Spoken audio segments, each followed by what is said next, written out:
Là, nous sommes le samedi matin. Je m'apprête à aller sur le marché. Punaise, j'aurais vraiment dû mettre les crèmes sur la main. Bref. Là, je suis arrivée au marché. Je vais juste prendre de la Batavia. Parce que j'ai plus de Batavia pour manger avec mes quiches et tout. J'aurais dû venir plus tôt. Il y aurait eu moins de monde. Bon, je m'épresse, les gars. C'est la mienne. Personne n'a parlé. Ma voiture fait un drôle de bruit. Un bruit que je n'aime pas du tout. J'aurais dû sortir plus tôt. Je déteste les gens. Non, c'est pas vrai. Je suis une antisociale. Je n'apprécie pas la foule. Voilà. Tout simplement. Donc, comme je disais là, ma voiture Titine, parce que j'ai nommé ma voiture Titine, ben, elle fait un drôle de bruit que je n'aime pas du tout. Et je sais déjà ce que c'est, mais je sais que ça va me coûter de l'argent. Je vais attendre jeudi de la semaine prochaine. Comme je vais pas travailler, enfin je vais plus travailler, du coup je vais attendre ce moment-là pour faire plusieurs devis pour la faire réparer quoi. Parce qu'en fait le problème, je vous dis, j'ai plein de trucs à réparer, énormément de choses. Et à chaque fois je dis ah non plus tard parce que je n'ai pas l'argent, alors que j'ai l'argent. C'est juste que je mets l'argent dans autre chose, tel que les courses, les restos. Et des achats comme ça quand ça me prend. Vous voyez l'argent en surplus, l'argent que je dépasse dans mon budget là, ben en fait j'aurais pu le mettre dans la réparation de la voiture. Mais avance non coco, c'est quoi? De toute façon là, j'attends la semaine prochaine. Dès jeudi, je vais tout remettre à plat. Je vais faire un reset des mauvaises habitudes là que j'ai accumulées durant tout le temps où je travaillais. Par exemple, arrêter de me coucher trop tard. Arrêter de glander au lit juste pour glander au lit. Je vais arrêter aussi de procrastiner juste pour procrastiner. Enfin, il y a plein de choses que je vais changer. Je suis encore dans ma voiture. Oui, j'ai pas bougé depuis. Ça doit faire 1 heure ou 2. Et je vous dis pas que je vois un des petits de mon voisin là, qui est en bas là en train de jouer avec des copains à lui. Je le regarde et puis à un moment donné, je vois de la fumée. Je me dis mais attends, c'est pas ce que je crois. Le petit est en train de vapoter. L'enfant a 12 ans. Était déjà en train de vapoter. Non mais c'est quoi cette génération? Et puis il fait ça au calme. Au calme, comme si de rien n'était. À mon avis, mon voisin ne doit pas être au courant que son petit est en train de fumer. Non, je suis choquée, les gars. Je suis choquée. De toute façon, comme dirait mon pote Jocelyn, chacun ses problèmes. Mais en tout cas, je suis choquée de cette nouvelle génération qui commence à fumer de plus en plus tôt.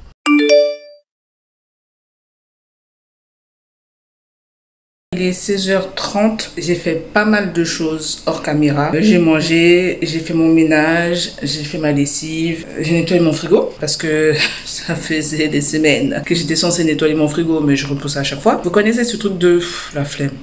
Demain, ça m'a littéralement pris 10 minutes pour nettoyer mon frigo. Là, chez moi, c'est propre, c'est rangé, c'est comme j'aime. Parce que je suis dans ce mood où je prends du temps pour moi, j'appelle personne, j'écris à personne, je suis pas sur les réseaux. En fait, j'oublie le monde extérieur. Je suis vraiment dans mon cocon. Ce que j'aime énormément faire, c'est cuisiner. En fait, ça me permet de réfléchir, ça me permet de me vider la tête et d'essayer de mettre un peu de l'ordre dans le froid là, qui est dans mon cerveau là. Du coup, cuisiner pour moi, c'est vraiment comme une sorte de thérapie, voire une médecine douce. Du coup, je vous montre de suite ce que j'ai fait. J'ai fait une mini tarte aux pommes et je me suis rendu compte que j'ai pas mis de beurre ni de sucre au-dessus. Bon, c'est pas grave. Ça va être bon quand même. J'ai fait un autre crumble, mais j'ai changé le dessus. J'ai mis un crumble au sarrasin. Et j'ai mis un peu de farine de blé. J'ai rallumé mon ordi parce qu'il faut que je bosse un petit peu. Mais je vais plus faire de la compta. Parce qu'il faut que je budgétise mes économies. Parce que j'ai 2 voyages de prévus, plus un mariage de prévu qui arrive là d'ici peu. Sachant qu'en plus, d'ici la fin du mois, je ne travaillerai plus. Donc du coup, j'ai plus de salaire à la fin du mois.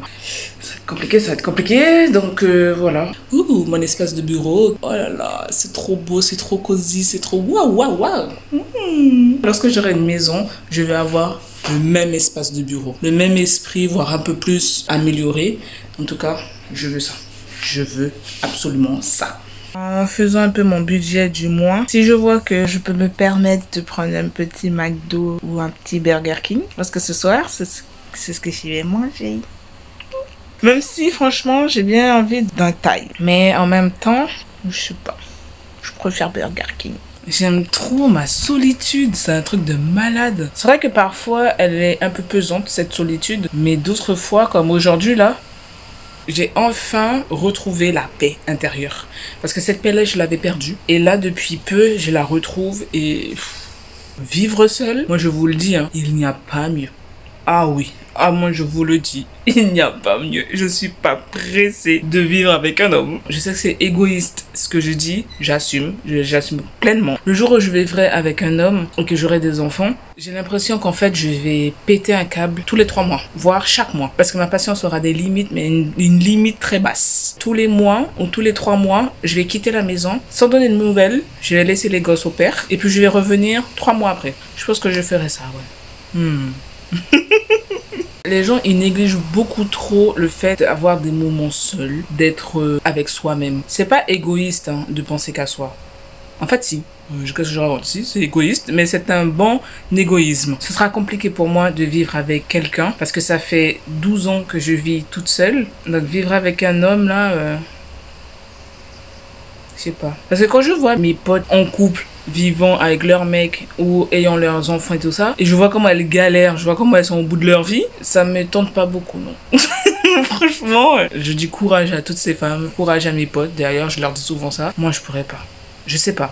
En tout cas, à l'heure actuelle, là, à l'heure où je vous parle, là, je ne pourrais pas. Je sais que ce sera compliqué pour moi. Très compliqué. Je sais pas si j'irai limite en mode dépression ou je suis en train de m'éteindre, mais je sais que ça va être compliqué. C'est dur, hein, de briser 12 ans de solitude et de célibat. Certaines ou certains d'entre vous vont trouver ça assez malsain ou en mode, ouais, encore une indépendante ou encore une féministe ou sinon quelqu'un qui va me dire, oui, c'est parce que tu n'as pas encore goûté et tu verras une fois que tu vas vivre avec ton homme et tes enfants, tu vas changer de pensée. Je ne veux pas non plus que tout soit rose, tout soit parfait, machin. Je sais que, bon, dans un foyer, il y a des hauts, il y a des bas. Ça, je suis consciente de ça. Il faut discuter, communiquer avec son partenaire, lui expliquer qu'on a besoin de ces moments seuls. Mais parfois, le message a du mal à passer. J'encourage aussi certaines personnes de vivre des relations à distance. Ça te permet d'apprendre à te connaître, de ne pas être dépendant de quelqu'un. Après, je veux pas faire non plus l'apogée des relations à distance parce que je sais que c'est pas fait pour tout le monde. De temps à autre, les relations à distance, ce serait quand même bien pour certaines personnes. Les personnes qui sont beaucoup trop dépendantes affectivement d'une autre personne. Le fait de vivre seul et ou le fait aussi d'avoir une relation à distance, en fait, ça permet de travailler sur soi. Après, c'est vrai que le fait de vivre à distance et d'être une personne très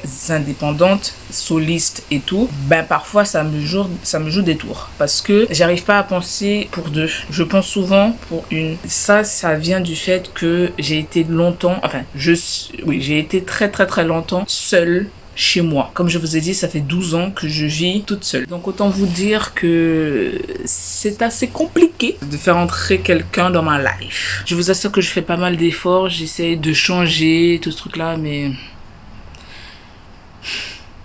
je sais pas. Moi, je me demande comment Georges Clooney, il fait, hein. Parce que lui, c'était le célibataire de longue date, hein. Depuis qu'il est marié, qu'il a un enfant, je me demande comment il fait, hein. Bref, là, j'ai ma pote qui vient de me répondre, qui me dit qu'elle va pas tarder à arriver. Et elle m'a demandé si je pouvais la coiffer. Ce sera l'occasion également de vous la montrer.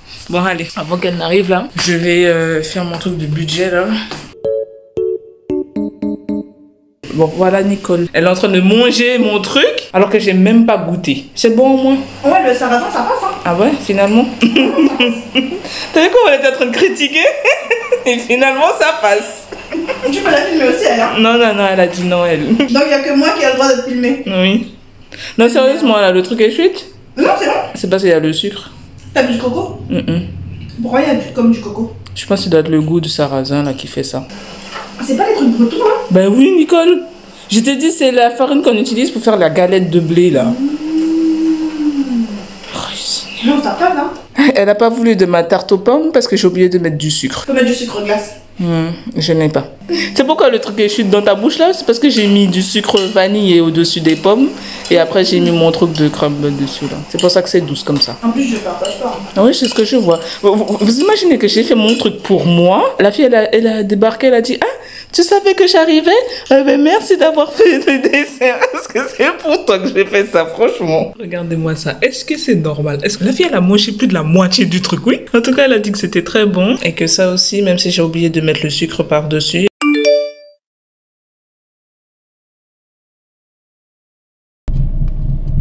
Les gars, il faut que je vous dise un truc.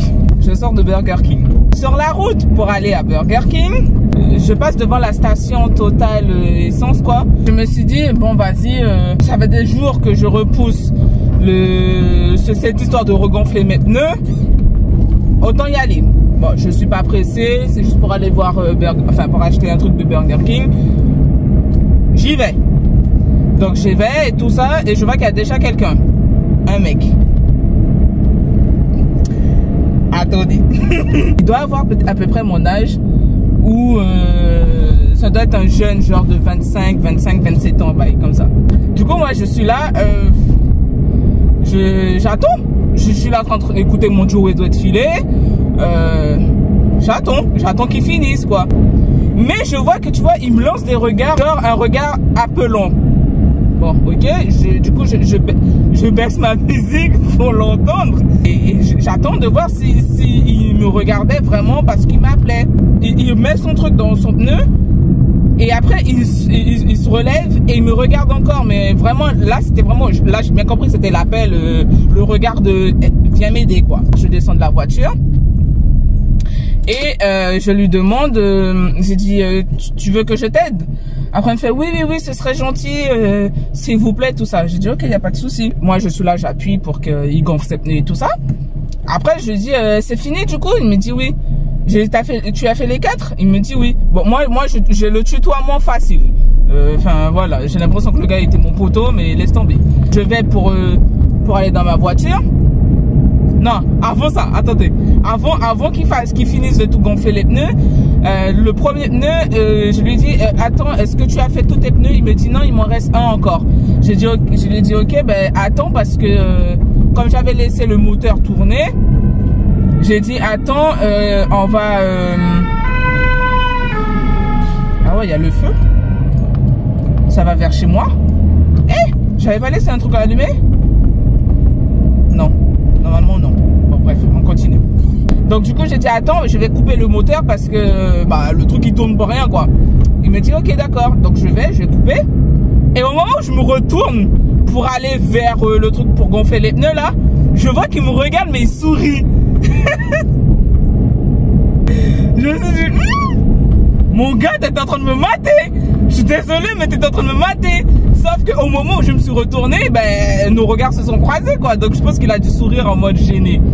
Parce que votre go, bien évidemment, au lieu qu'elle s'habille correctement pour aller chercher ses affaires, elle sort en paréo, genre le bas, j'ai attaché mon paréo en mode jupe.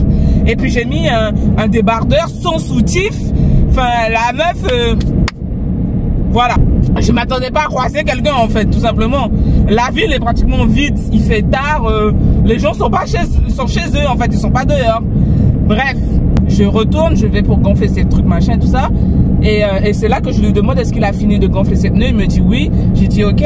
Et puis au moment où je vais vers ma voiture pour prendre la place quoi, pour que je puisse gonfler mes pneus, il me dit du coup il m'a vouvoyé du début jusqu'à la fin. Il m'a dit, du coup, vous voulez que je vous aide également pour gonfler vos pneus? J'ai dit, oui, pourquoi pas, c'est gentil. Il me dit, ok. Je sors de la voiture et tout. Je vais pour prendre le truc, pour gonfler. Mais j'arrivais pas à mettre le truc dans le trou. Donc, du coup, il me dit, non, c'est pas comme ça, vous avez mal mis. Non, au début, il a dit, tu as mal mis le truc dans le trou. Attends, je vais t'aider. J'ai dit, ok. Mais sauf que au moment où on s'est quitté là, on a permuté pour que je puisse gonfler mes pneus, le gars ne sentait pas bon. Il a sorti sa voiture pour que je puisse mettre ma voiture, pour que je puisse gonfler mes pneus, le gars il sentait bon. Donc ça veut dire qu'entre temps, monsieur s'est parfumé. Donc il prend le truc dans mes mains, il met, et puis j'ai dit, ben tu sais quoi, je vais gonfler le truc, je vais appuyer et puis c'est tout. Donc je lui dis c'est bon, il me dit oui, donc j'appuie. À un moment donné, il fait l'échange. Il était en train de gonfler les pneus de ce côté-ci. Et puis, il permute de l'autre côté où j'étais vers la machine pour gonfler les pneus. Et je vois qu'il s'avance vers moi et je lui dis ah, tu ne fais pas de l'autre côté? Genre du côté conducteur. Il me dit si, mais je fais le tour. Le gars, le fil était assez long qu'il puisse aller de derrière là à devant. Mais bon, j'ai dit, y a pas de souci. Passe, mon ami. Et après, il met le tube là, dans le trou là, tout ça là pour gonfler. Sauf que moi, entre temps, j'étais en train d'arranger mon paréo, je rattachais le bas et tout ça. Enfin, je faisais ma vie, quoi. Je sens qu'on me regarde, donc je lève la tête et je vois que c'est lui qui me regarde en mode... Enfin, je t'attends, meuf. Et j'ai dit, ah, excuse-moi. Donc, du coup, j'appuie et tout ça. Et je lui ai dit, bon, c'est bon et tout ça. Et puis, il me dit, ah, ok, d'accord. Donc, il est en train de enrouler. Moi, j'enroule aussi. En fait, à la base, moi, je voulais enrouler, arranger. Moi, je pensais qu'il allait partir et il allait faire sa vie. Donc, du coup, je vois qu'il enroule et il enroule. Et après, il vient, il me donne. Et je lui ai dit, ah, ben, merci pour ton aide. Il me dit, ouais, y a pas de souci. Donc, j'arrange le truc. Je vais pour partir et puis il me fait bon ben du coup bonne soirée. En fait je pense qu'il voulait me parler. Sauf que moi j'étais dans mon truc en mode j'arrange, je me barre. Voilà, j'ai fait ma sauvage en fait parce que je sais pas pourquoi. En fait j'ai fait ma sauvage parce que comme je vous ai dit j'aime pas les gens les gars. Vous me voyez comme ça mais je suis du genre timide et ma timidité s'exprime par mon agressivité. Ça veut dire qu'on a toujours l'impression que je t'agresse ou j'ai le visage fermé ou voilà. Donc là, en fait, je pense que quand j'ai pris le tuyau et j'ai arrangé le truc et après j'ai tourné mon dos pour partir, j'ai entendu ben bonne soirée. Du coup, je me suis retournée, j'ai dit merci, ben bonne soirée à toi aussi. Puis il me dit ben rentrez bien. Je vois que l'enfant continue à me vous voyez. Après moi, j'ai dit ben toi aussi bonne soirée. Puis j'ai dit enfin vous aussi bonne soirée. Je vois qu'il sourit. Donc moi je vais dans ma voiture. Le gars il trace, mais il trace d'une vitesse en mode il a pas le temps, il faut qu'il rentre. Bon, ok. Moi, je prends ma petite titine, je regarde à droite, à gauche, je vais pour conduire et tout, et je vois qu'il est au feu. Je vois que le gars, il tourne à droite. Moi, j'attends que l'autre voiture de devant avance pour que je puisse avancer. Sauf que, maligne comme je suis, il n'y avait pas de voiture derrière. Donc du coup, je prends le temps d'avancer et je tourne ma tête et je vois que le gars, il ralentit. En fait, il pensait que j'allais tourner à droite également, que j'allais le suivre, en fait, qu'on allait se suivre. Et je vois qu'il avance, mais doucement, doucement. Et puis, moi, j'ai tracé, tout simplement. Et en plus, le gars était trop beau. Il était beau. C'était un beau mec noir. Sa couleur était tellement belle. Il avait une de ses belles voix. C'est la voix un peu grave, mais en même temps sensuelle et tout.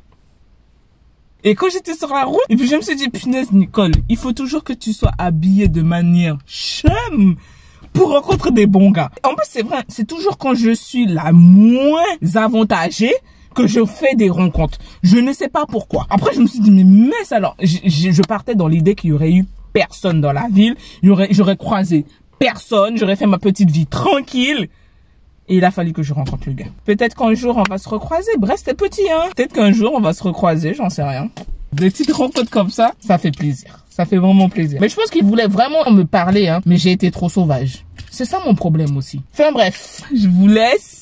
Là, je mange. Je vais manger mon petit BK. Je vais prendre une douche. Et puis, je vais me poser devant Netflix. Donc, on se dit à demain, les amis.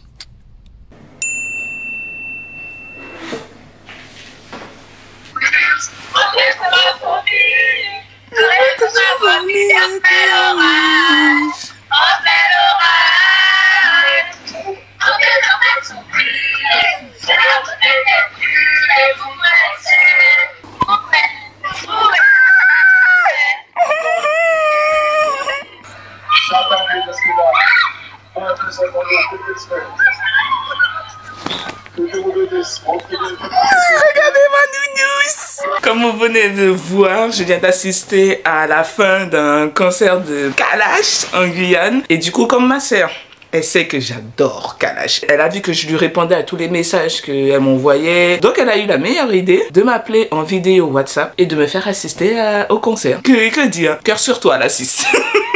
Là, il est 10h45. Je suis réveillée depuis 1h à peu près. Je suis sortie du lit, il était 10h. Là, j'hésite à faire une séance de Tabata de 20 minutes. Je me dis que ce serait bien d'aller prendre un peu l'air que de rester enfermée parce qu'hier, je suis restée enfermée toute la journée. Regardez.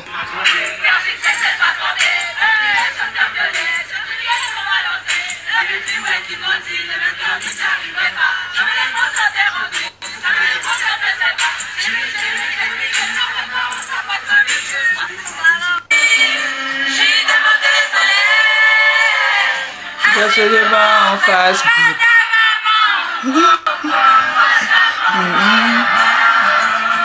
Ma petite soeur là est en train de vivre sa meilleure vie en Guyane en ce moment. Hier soir, j'ai mis tromper des lentilles vertes pour que je puisse en faire pour aujourd'hui et pour les jours dans la semaine là. Et j'ai décongelé également, j'ai laissé ça au frais toute la nuit au frigo. J'ai décongelé des pilons de poulet que je ferai au four. Ce sera peut-être le repas de ce midi. Bon, allez, je vais me préparer. Et ensuite, on va aller se promener. Je suis au parc. Je suis en train de me promener tranquille. Je suis en train de faire ma petite cueillette du mûr sauvage. C'est un peu focus, voilà. Pour que je vous montre à peu près les mûres sauvages, ce sont ça en fait. Ce sont ces mûres là. Et là, c'est vraiment la pleine saison parce qu'il y en a plus que l'année dernière. Je sais pas pourquoi.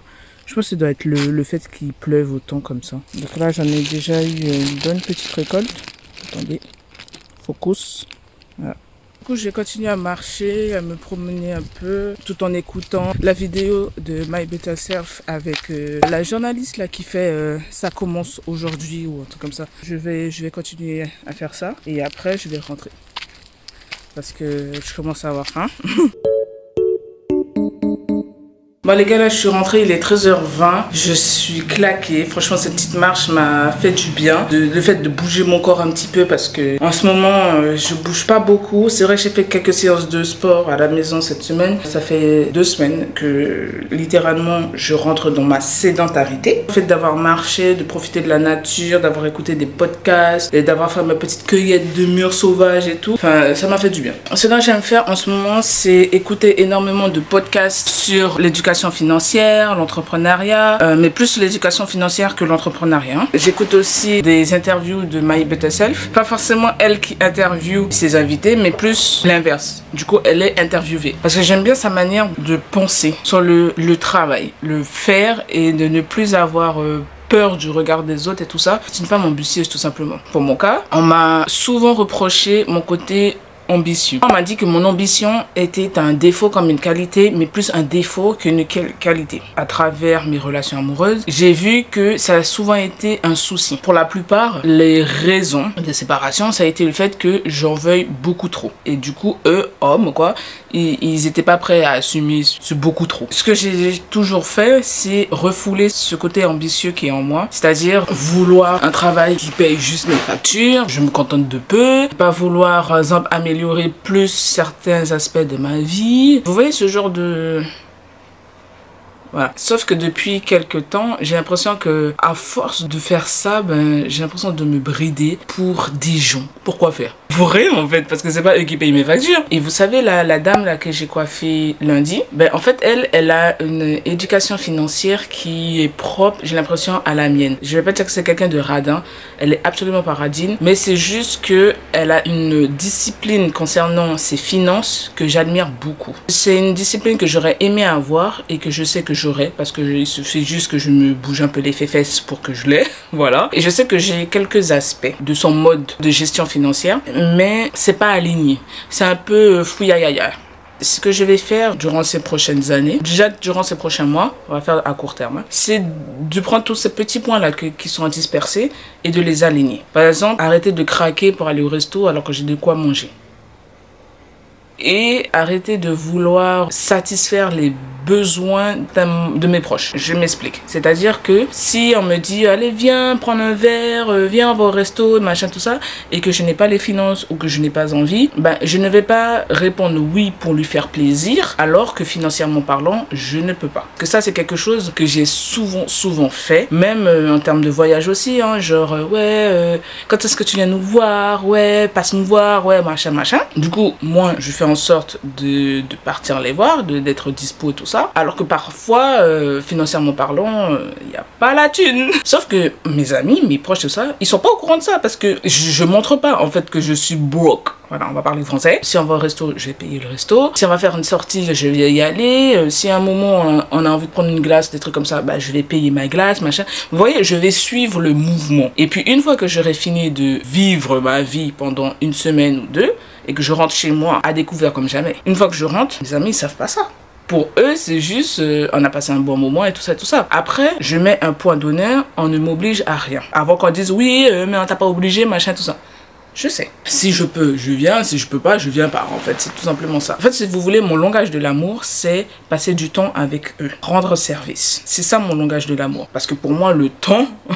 il est extrêmement précieux. Plus j'avance dans l'âge là, et moins j'ai du temps. Pour moi en tout cas. Donc lorsque je décide de t'accorder du temps et de te rendre service, crois-moi, c'est parce que je t'aime. Voilà. Par exemple, si je dis non, je me dis, il sera déçu. Parce que j'ai tellement dit non avant que je me dis, bon, vas-y, il me demande tout le temps, vas-y. Sauf que l'inverse. Quand moi, je demande à mes proches, viens, on va au resto, parce que j'ai envie d'aller au resto, machin, tout ça. On me dit non. Ou sinon, quand j'ai dit à mes proches, ouais, mais pourquoi tu viens pas à Brest et tout, viens passer quelques jours à Brest et tout ça, et qu'on me dit non. En fait, c'est ce côté où eux, ils vont pas se risquer de se déplacer ou être dans le broke juste parce que je leur ai demandé de venir avec moi, passer un moment, je sais pas moi, au resto ou venir me voir à Brest et tout ça. Vous voyez où je veux en venir? Moi, je me mets personnellement dans la merde financière pour faire plaisir à mes proches parce que c'est mon langage de l'amour et parce que je ne sais pas dire non. Chaque année, on va dire 31 décembre ou 1er janvier, tout ça, je me dis à chaque fois, mais qu'est-ce qui fait que je suis toujours à découvert? C'est quoi le souci? Parce que je m'estime pas vivre au-dessus de mes moyens. Je me dis, je ne m'estime pas vivre au-dessus de mes moyens. Je dépense pas pour claquer comme ça. Mais du coup, mon argent, il part où? Ben, en fait, oui, je vis au-dessus de mes moyens. Mon argent part dans tous les oui que j'ai donné à mes proches ou le fait de ne pas avoir été assez discipliné du fait que j'ai pas l'argent. C'est tout ça là. Le fait aussi d'avoir enchaîné pas mal de restos. Par exemple,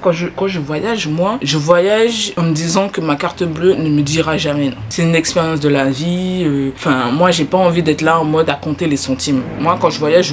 C'est le après, bien évidemment, où je pleure pendant 2-3 mois, le temps de me refaire financièrement. En fait, c'est tous ces trucs-là qui font que j'ai toujours été à découvert. Je n'arrivais jamais à épargner. Enfin, je me posais toujours la question, mais comment je fais? Si je récupère tout l'argent que j'ai dépensé inutilement, ben je serai riche comme Crésus. Après, comme m'a dit cet ami, il n'est jamais trop tard pour commencer à s'éduquer financièrement. Il n'est jamais trop tard pour commencer à diversifier ses finances. Il n'est jamais trop tard pour commencer à épargner et être discipliné. Ça, c'est vrai. Parce que en soi, j'ai les méthodes, j'ai les outils. C'est juste que je ne suis pas assez disciplinée pour mettre en application et m'y tenir. Là, le fait d'écouter énormément de podcasts, justement, parle de l'éducation financière, parle du fait de savoir dire non, le fait aussi de prôner le faire, c'est-à-dire toujours trouver un travail ou quelque chose qui te permet d'avoir une source ou plusieurs sources de revenus. Je vous encourage à faire votre éducation financière. Il n'est jamais trop tard. Même si vous avez plus de 30 ans, 40 ans, 50 ans, 60 ans, il n'est jamais trop tard pour apprendre à gérer ses finances. Je suis prête à finaliser la préparation du poulet, des pilons de poulet pour que je mette ça au four. J'ai préparé une marinade à base de poivron rouge, un demi-oignon, 4 gousses d'ail, des herbes de Provence, du piment, poivre noir, curry, un peu de gingembre et j'ai mis du sel et de l'huile d'olive. J'ai lavé le poulet avec du jus de citron vert. Là, je vais mettre les pilons dans mon plat. Je vous conseille vraiment de faire cette marinade là. Je pense que je vais faire des mini glaçons du restant de marinade et je vais mettre au congélateur et puis voilà. Alors ce que je vais faire, c'est que je vais verser un peu de sauce soja. Je vous le dis déjà, moi je fais à l'œil.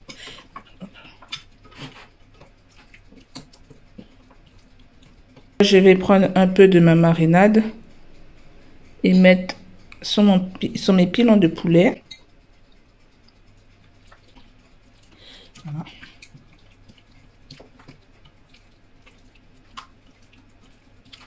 Je fais en sorte que tous les pilons soient imprégnés de la marinade.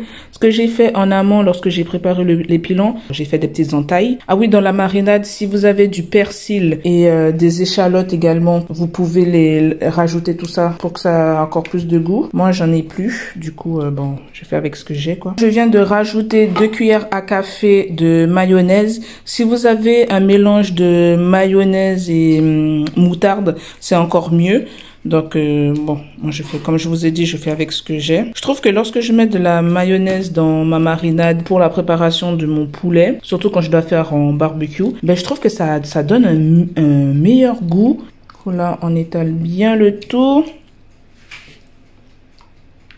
J'ai envie de mettre un peu de miel dans tout ça pour pour faire un truc sucré-salé, mais bon, je vais me retenir.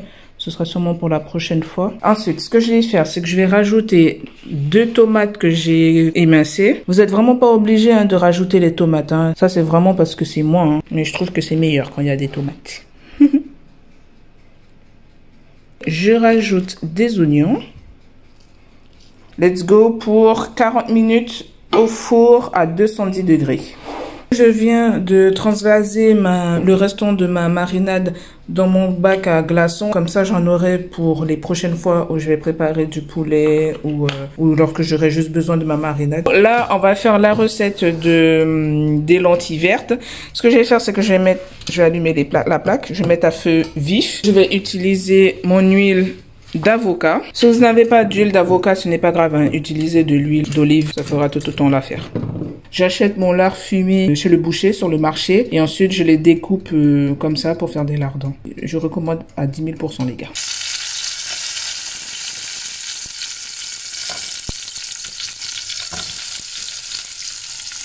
Je vais laisser les oignons et l'ail revenir dans l'huile tranquillement avant de rajouter mes lardons.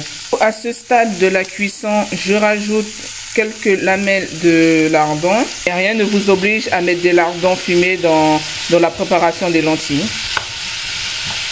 Je vais couvrir et laisser les lardons frire un petit peu durant 5 minutes, à peu près 5-10 minutes. Il faudra surveiller. Hein.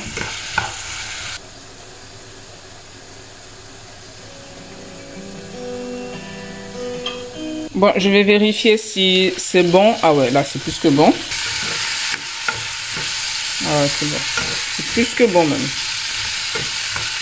Mes lentilles.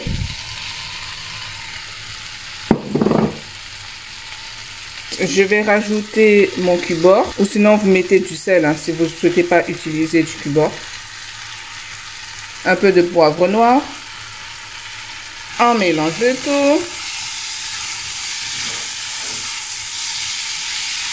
Je verse l'eau.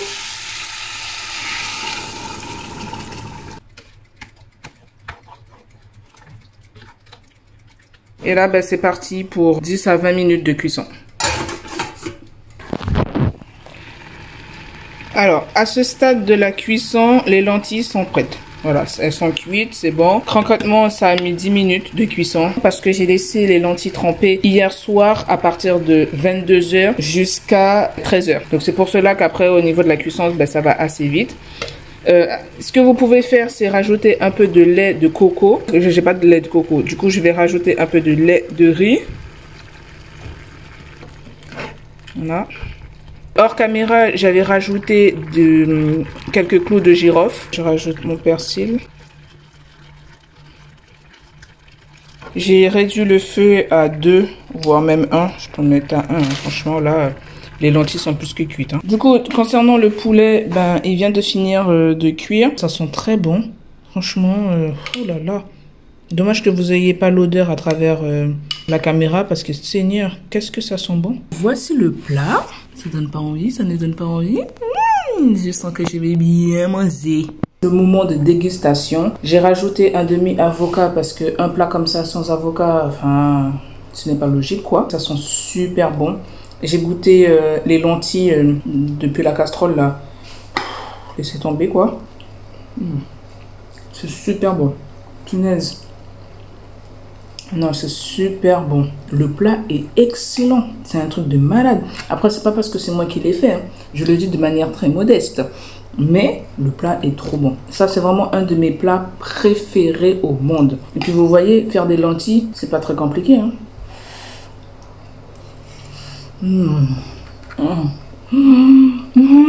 Concernant le poulet, il est parfaitement cuit. On sent bien les assaisonnements. Les assaisonnements, bon, on sent bien les épices. Je dirais juste qu'il manque un chouïa de sel, mais étant donné que les lentilles sont salées et le riz aussi, c'est parfait comme ça. Mon plat, c'est trop bon. Bon ben, je vous laisse. je suis posée dans le lit. Il est 17h pile poil. J'ai fait ma petite tasse de thé noir au citron, histoire de digérer un petit peu parce que Seigneur, j'ai vu trop gros. Enfin, j'aurais dû prendre une quantité raisonnable quoi. Je vais me poser un petit peu. Peut-être que je vais m'endormir, j'en sais rien. Mais là, c'est vraiment ma phase digestion. Je suis claquée. J'ai pas grand chose à faire, mais à part chiller un petit peu. De toute façon, il va bientôt être l'heure pour que j'aille me coucher. Parce que 22h, ça va vite arriver. Bon, j'arrête de parler. Et puis, j'aille me coucher. Un petit peu. Baby, put on your love for me now. Sweet me for body now. Make us spend money now.